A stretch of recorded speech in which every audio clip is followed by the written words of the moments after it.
ఆంధ్రప్రదేశ్ ప్రభుత్వం నిన్నటి రోజున ఎంతో గొప్పగా మెగా పీటీఎం ఏదైతే గతంలోనే కూటమి ప్రభుత్వం అధికారంలోకి వచ్చిన దగ్గర నుంచి కూడా ఈ యొక్క కార్యక్రమాన్ని చాలా గొప్పగా అమలు చేస్తున్నటువంటి పరిస్థితి. నిన్నటి రోజున మన్యం జిల్లాలోని బామిని గ్రామంలో ఆంధ్రప్రదేశ్ ముఖ్యమంత్రి నారా చంద్రబాబు నాయుడు గారు, విద్యాశాఖ మంత్రి అయినటువంటి నారా లోకేష్ గారు ఈ యొక్క కార్యక్రమంలో పాల్గొన్నారు. రాష్ట్ర వ్యాప్తంగా అన్ని ప్రభుత్వ బడుల్లో ఈ కార్యక్రమం జరగడం జరిగింది. మరి మొత్తానికి ఈ యొక్క మెగా పీటీఎంకి సంబంధించి వైఎస్ఆర్సీపీ కావచ్చు, సాక్షి కావచ్చు, మరలా అసత్య ప్రచారాలు గొప్పలకు పోయి కార్యక్రమాలు చేసుకుంటున్నారని చెప్పేసి వ్యాఖ్యలు చేస్తున్నారు. మరి మొత్తానికి సాక్షి చేసేటువంటి వ్యాఖ్యల గురించి మరిన్ని విషయాలు తెలుసుకోవడానికి మనతున్నారు సోషల్ యాక్టివిస్ట్ శ్రీలీల గారు.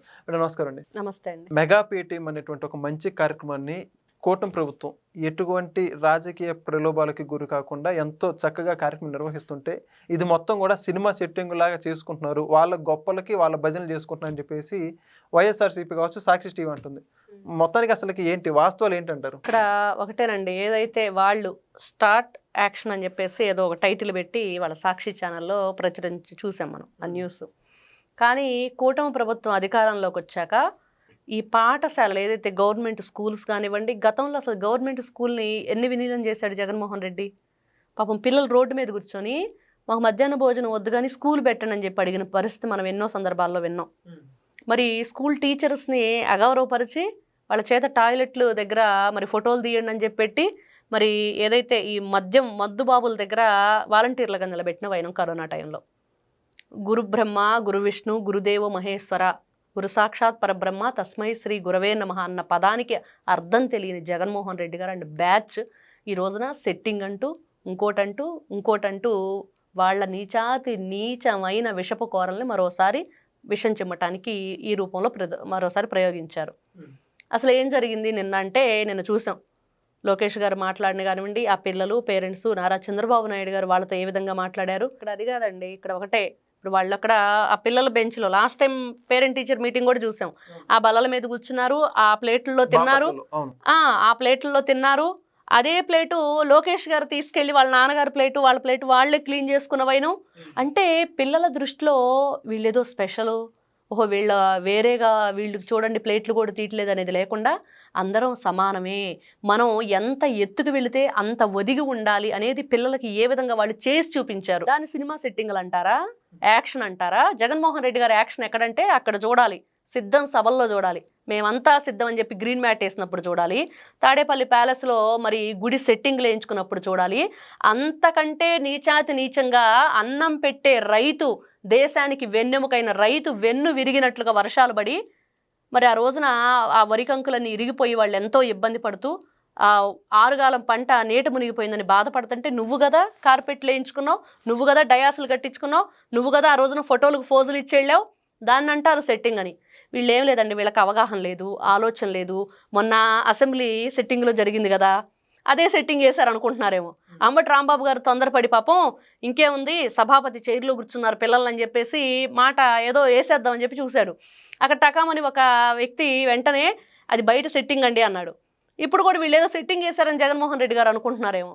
ఎవరిచ్చారో మరి వాళ్ళకి ఆ స్క్రిప్టు, ఎందుకు రాశారో సాక్షి ఛానల్లో తెలియదు. కానీ ఈ రోజున విద్యార్థులు రాష్ట్రాన్ని ఏ విధంగా నెంబర్ 1 స్థాయిలో నిలబెట్టడానికి ఉపయోగపడతారు, వాళ్ళ భవిష్యత్తును మనం ఏ విధంగా తీర్చిదిద్దాలి, గొప్ప నాయకుల యొక్క మంచి మాటలు చెప్పి వాళ్ళని ఏ విధంగా మౌల్డ్ చేయాలి, ఇవి కదా కావాలి. జగన్మోహన్ రెడ్డి గారు పిల్లల దగ్గరికి వెళ్ళి ఏం చెప్తారు, పవన్ కళ్యాణ్ గారు 3 పెళ్లిళ్ళ గురించి చెప్తారు. అదేవిధంగా అపహాస్యం చేస్తూ రాజకీయాలను తీసుకొచ్చి మరి నువ్వు అమ్మఒడి, ఏదైతే అమ్మఒడి ప్రోగ్రాం పెట్టాడో జగన్మోహన్ రెడ్డి, ఆ రోజున స్కూల్స్కి వెళ్ళి వీళ్ళు మాట్లాడిన మాటలు, నీచమైన భాష, అక్కడ కూడా రాజకీయ రంగు బలుగుతూ బెల్ట్ మీద జగన్మోహన్ రెడ్డి బొమ్మ, పుస్తకాల మీద జగన్మోహన్ రెడ్డి బొమ్మ, స్కూల్ మీద జగన్మోహన్ రెడ్డి రంగులు, మరి చిక్కీల మీద జగన్మోహన్ రెడ్డి బొమ్మ, కోడిగుడ్డు మీద కూడా జగన్మోహన్ రెడ్డి బొమ్మ. ఈయన చెప్తాడు ఈ రోజున సెట్టింగుల గురించి, స్క్రిప్ట్ల గురించి. నువ్వు కదా అదంతా చేశావు, నువ్వు కదా అలాంటి స్క్రిప్ట్ పరిపాలన చేశావు, నువ్వు కదా రంగుల పరిపాలన చేశావు, నువ్వు కదా నీ బొమ్మ వేయించుకొని పరిపాలన చేశావు, నీ పేరుని పెట్టుకొని నువ్వు కదా పరిపాలన చేశావు. ఈ రోజున పిల్లలకి ఏం చెప్పాలి, వాళ్ళని ఏ విధంగా తీర్చిదిద్దాలి అనే విధంగా కూటమి ప్రభుత్వం అడుగడుగునా వాళ్ళతోటి మమేకమై తీసుకువెళుతూ ఉంటే దాని మీద కూడా విషం జల్లుతున్న వీళ్ళని ఏం చేయాలి? ఇంత నీచంగా దిగజారిపోయే వీళ్ళ రాజకీయాలు ఇంకా చూస్తూ ఎన్ని రోజులు ఊరుకుంటుంది కూటమి ప్రభుత్వం?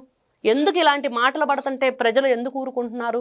అడగాలి, వీళ్ళని నిలదీయాలి. ఏం చేసింది కూటమి ప్రభుత్వం? ఈ రోజున పేరెంట్ టీచర్స్ మీటింగ్లో ఏం జరిగింది, పిల్లల్ని ఏ విధంగా ఆదరిస్తున్నారు? ఇప్పుడు చూసాం వాళ్ళని ఇప్పుడు షైనింగ్ స్టార్స్ అని చెప్పి బాగా చదివే పిల్లల్ని ఇంకా ఎంకరేజ్ చేయటం, చదవలేని పిల్లలు కూడా మీరు చదవాలి. మనం చూసాం అసలు ఎర్ర బస్సు కూడా ఎరగని పిల్లల్ని ఎయిర్ బస్సులో తీసుకెళ్లారు కదా నారా లోకేష్ గారు. మరి ఆ ఘనత ఎవరికి దక్కింది? మరి జగన్మోహన్ రెడ్డి గారు ఏం చేశారు? ఆయన జెండా పట్టించి ఆయన కండవలు మెళ్ళో వేపించి పిల్లల చేత నీచాతి నీచంగా బూతులు తిట్టించినవి కూడా మనం చూసాం. మరి ఈ రోజున ఏం జరుగుతుంది? కూటమి ప్రభుత్వం అధికారంలోకి వచ్చాక పిల్లలంటే ఆ భగవంతుని యొక్క ప్రతిరూపాలు. ఈ రోజున తల్లిదండ్రుల రుణం గురువు రుణం తీర్చుకోలేనిదని మన పెద్దలు చెప్తారు. అదేవిధంగా రాష్ట్ర పౌరులుగా ఆ సమాజానికి మనం ఏమిస్తున్నాం అనేది కూడా మనం తెలుసుకోవాలి. ఆ విధంగా పిల్లల్ని ముందుకు తీసుకువెళ్ళాలి.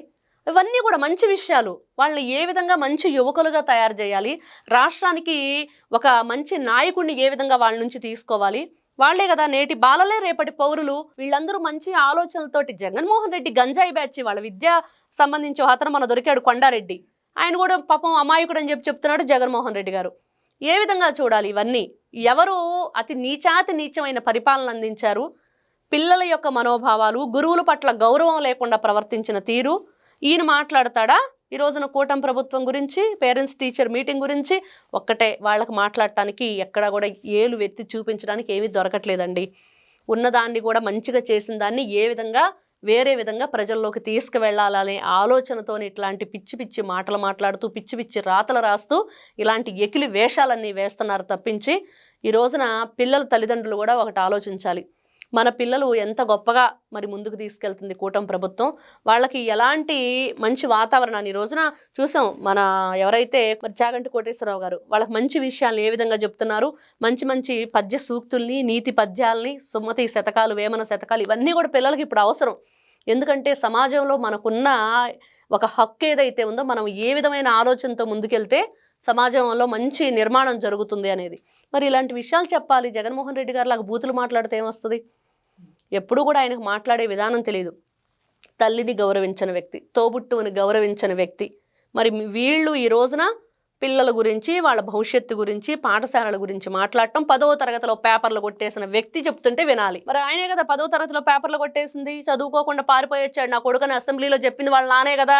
మరి వీళ్ళకి ఏం తెలుస్తాయండి ఈ రోజున కూటమి ప్రభుత్వం చేసే పనులు? వీళ్ళకేం తెలుస్తాయి? ఈ రోజున కూటమి ప్రభుత్వం పిల్లల్ని ఏ విధంగా మరి చక్కగా ఒక మంచి సంస్కరణతో వాళ్ళని ముందుకు తీసుకువెళ్తుందో, ఒక మంచి సంస్కృతిని అందించాలని చెప్పి చూస్తుందో, ఇవన్నీ కూడా గుర్తుపెట్టుకోవాలి.